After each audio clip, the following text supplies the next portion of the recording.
આગામી 26મી તારીખના રોજ વલસાડ જિલ્લાની અંદર વલસાડ જિલ્લા પંચાયત, તાલુકા પંચાયત, ઉમરગામ નગરપાલિકા અને વાપી મહાનગરપાલિકાની જે સામાન્ય ચૂંટણી યોજાવાની છે એ અનુસંધાને જિલ્લામાં કુલ 1157 જેટલા બૂથ અને 732 જેટલી બિલ્ડિંગો છે.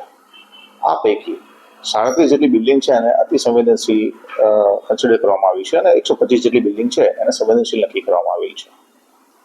સમગ્ર ચૂંટણીની પ્રક્રિયા છે એ મુક્ત, ન્યાયી અને કોઈપણ પ્રકારના ભય વગર મુક્ત વાતાવરણમાં યોજાય તે માટે સમગ્ર તંત્રની તૈયારી કરવા તૈયાર છે. એ માટે અલગ અલગ ઇસમો વિરુદ્ધ અંદાજે 2840 જેટલા ઇસમો વિરુદ્ધ અટકાયતી પગલાં લેવામાં આવેલા છે, જેમાં પાસા પરિવાર અને અન્ય અટકાયતી પગલાંનો સમાવેશ થાય છે. આ ઉપરાંત પ્રોહિબિશનની પ્રવૃત્તિને દાબવા માટે કુલ 1581 જેટલા કેસીસ કરવામાં આવ્યા છે. કુલ 2,76,00,000 જેટલો મુદ્દામાલ નો દારૂ પકડવામાં આવેલો છે. આ ઉપરાંત અન્ય મુદ્દામાલ સહિત કુલ 4,33,00,000 નો મુદ્દામાલ આપણે પકડેલો છે. આ માટે આ ઉપરાંત એનડીપીએસને કેસો પણ કરવામાં આવ્યા છે, જેની અંદર ગાંજો અને હેરોઇનનો પણ કેસ કરવામાં આવેલો છે.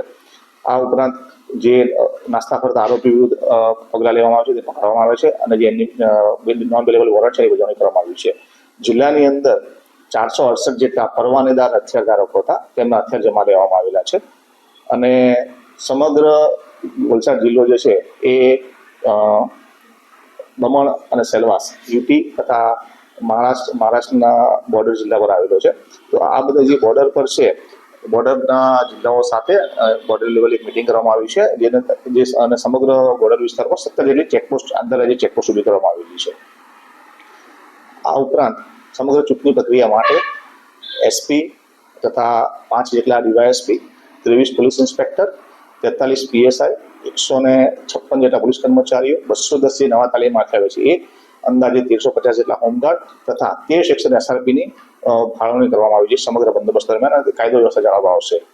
આ ઉપરાંત 80 જેટલી પોલીસ જે ગ્રુપ મોબાઈલ છે એનો ઉપયોગ કરવામાં આવશે, જેથી કોઈ પણ તાકીદના સંજોગોમાં કોઈ પણ પરિસ્થિતિને પહોંચી વળાવે. આ ઉપરાંત 14 જેટલી દરેક પોલીસ ક્યુઆરટી એટલે 14 જેટલી ક્યુઆરટી, 6 જેટલી સ્ટ્રાઇકિંગ ફોર્સ પણ પેટ્રોલિંગ માટે કાર્યરત કરવામાં આવશે. આ ઉપરાંત એલસીબી અને એસઓજીની અલગ અલગ ટીમો બનાવીને સતત પેટ્રોલિંગ રાખવામાં આવશે, જેથી કોઈ પણ અનિચ્છનીય બનાવ બનતો અટકાવી શકાય. આ ઉપરાંત સ્ટ્રોંગ રૂમ અને ગણતરી સ્થળો પર પણ બંદોબસ્ત ફાળવવામાં આવેલો છે.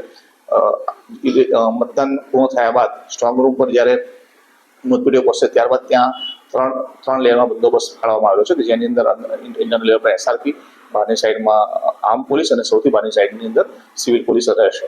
આમ સમગ્ર બંદોબસ્તની ચૂંટણી પ્રક્રિયા છે એ કોઈ પણ અણબનાવ વગર શાંતિપૂર્ણ મુક્ત વાતાવરણમાં પૂર્ણ થાય એ માટે તંત્રની પૂરેપૂરી તૈયારી છે.